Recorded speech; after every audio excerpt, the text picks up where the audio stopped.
পরিবহন খাতের বিষয়টাকে আমাদের নজরে আসে। পরিবহন খাতের মধ্যে আমরা ১ম এ তার যে গাড়ির যে লগ বই, রেজিস্টারটা আমরা পর্যবেক্ষণ করি। লগ বই রেজিস্টারে যে একটি হাইয়েস্ট গাড়ির লগ বই দেখা যায়, অন্য কোনো গাড়ি নেই।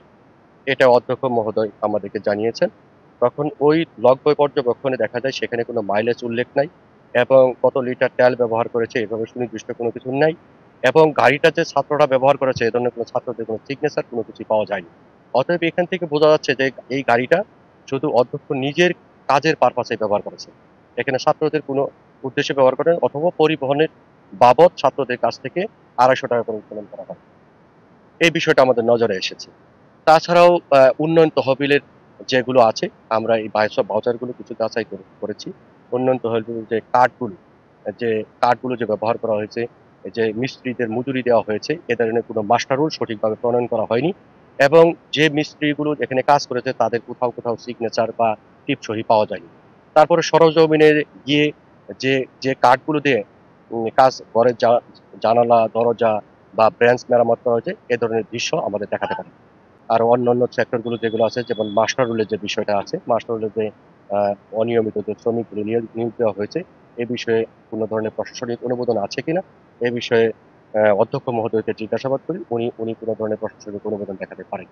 এবং আরেকটা বিষয় হলো যে সরকারিভাবে ছাত্রদের কাছ থেকে যে টাকা আদায় করা হয়, তার চাইতে বেশি টাকা আদায় করা হয় বেসরকারিভাবে আদায় করা হয়।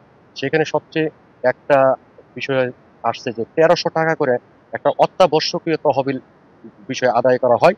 যে বিষয়ে আমরা দেখি যে এটা অত্যন্ত একটা হিউজ অ্যামাউন্ট টাকা ছাত্রদের কাছ থেকে আদায় করা হয়েছে। কিন্তু কি পারপাস এ ব্যবহার করা হয়েছে পরে জিজ্ঞাসা করলে উনারা আমাদেরকে যেটা জানায় যে ৯০০ প্রহরী বা বিভিন্ন মাস্টার রোলের যে কর্মচারী যে নিয়োগ দেওয়া হয়েছে, সে বিষয়ে তারা ব্যয় করেছেন।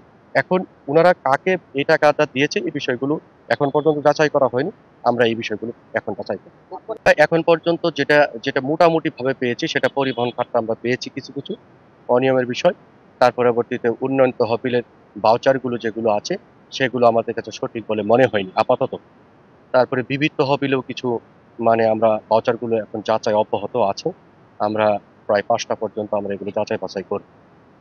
আমরা অনুসন্ধান শেষে আমরা যে অনিয়মগুলো আমরা পাবো সেই অনিয়মগুলো উল্লেখ করে আমরা সে একটা প্রতিবেদন দুর্নীতি দমন কমিশন প্রধান কার্যালয়ে প্রেরণ করব।